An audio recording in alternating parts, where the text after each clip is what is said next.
Nosferatu is a dark, brooding, gothic-inspired horror, paying homage to Bram Stoker's Dracula in the best possible way as the infamous Count Orlok return. With a haunting score, moody, skin-crawling visuals and a solid story, this horror packs one heck of a bite across its 2-hour plus runtime. Although the film does sag a little in the middle and the pacing could have easily been tightened up a bit, this is a solid adaptation that's propped up by some excellent performances from the cast. For those unaware, the story of Nosferatu has always run parallel to that of Dracula, with very similar ideas but readapting core characters and themes so it feels like a slightly different entity. And for the most part, this updated version has managed to keep that tradition going. Some of this stems from the redesign of Dracula, who's less a suave and charming vampire here and more of a demonic entity that's as grotesque as he is dangerous, solidifying Count Orlok as a mainstay in the nightmarish monsters of fiction. This adaptation sticks pretty closely to Dracula's story, but for a few very important, and surprisingly effective, changes to the main vampire lore. This time we're in Germany 1838, as estate agent Thomas Hutter, newly married to his sweetheart Ellen,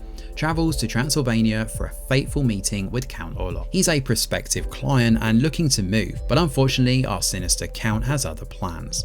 In his absence, Ellen is left under the care of their friends, Frederick and Anna Harding. Plagued by horrific visions and sensing something afoul inbound, Ellen soon encounters an evil force that's far beyond her control. Much like Dracula, the story follows a single individual. In the classic hunter becomes the hunted tale. Thomas's trip up to Orlok's castle is absolutely racked in tension, and the long, deliberately slow shots are incredibly effective at building up a solid level of dread. One of the better shots here shows Thomas heading up a spiral staircase, while the camera slowly follows him, eventually convening at a fireplace and a face-to-face meeting with the Count himself. The entire scene is so well crafted, using a mix of cold blue and warm orange colours, but twisting up the perceived effects these have by portraying the warmth as the true chilling aspects of what transpires. It's such a clever way of subverting expectations, and there are scenes like this dotted throughout. The movie never abuses one style of horror either, with a mix of gore, jump scares, long deliberate fake outs, along with classic monster stalking too. It's clear that Robert Eggers knows how to bring the best out of every scene,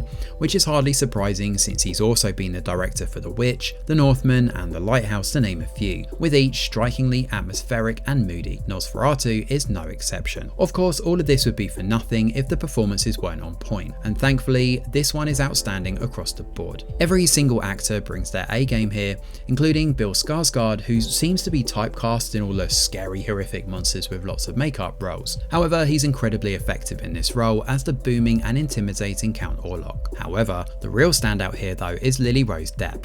She's phenomenal in her role as Ellen and nails every aspect of this tricky character, especially given her important part to the overarching story. Don't worry, I'm not about to reveal any spoilers here. Robert Eggers has clearly examined what makes the original work so revered, and you can really feel this throughout the picture with many homages and clever shots. There's a recurring motif of sinister shadows, coming in the form of Orlok's hand that maniacally curls like tendrils around doorknobs, people's faces, or even one shot where his hand hovers over the entirety of London's skyline from above. These little moments are then contrasted by beautifully eerie scenes like that of Thomas waiting for a carriage to show up to take him to Orlok's castle. Here, the roads are laid out like a cross and, while subtle, it's incredibly effective when you spot it. Of course, for those craving something different or more in line with modern remakes are likely to come away disappointed. There are no Mary Sues or Gen Z slang thrown in, nor is there anything in the way of comedic quips or massive action set pieces every 15 minutes. No, instead, this is very much a film designed to pay homage to the source material, regardless of inconsistencies or plot issues. One of the big ones here, of course, is the sea voyage between Transylvania and Germany. Now, for those who know their geography, the area is completely landlocked, so it's pretty impossible. So moments like this do require you to temper your expectations going into this. I mentioned the horror earlier, but unlike movies that depend so heavily on trying to scare audiences with visceral imagery and big flashy set pieces, Nosferatu is much more interested in the old school skin crawling methods seen in silent horror and early movie-going days. This is a film that's very much unwilling to compromise on Eggers' unique vision for this world, playing on long shots and skin crawling atmosphere, and it's all the stronger for it. The changes that have been made to the original work well, given the thematic underpinnings of good versus evil, and that's very much a mainstay of this tragic vampire tale. It's not perfect, and there are parts that could have been tweaked a bit, but for the most part this is a solid vampire movie with one heck of a bloody bite. Thanks for watching, and do let us know your thoughts in the comments below.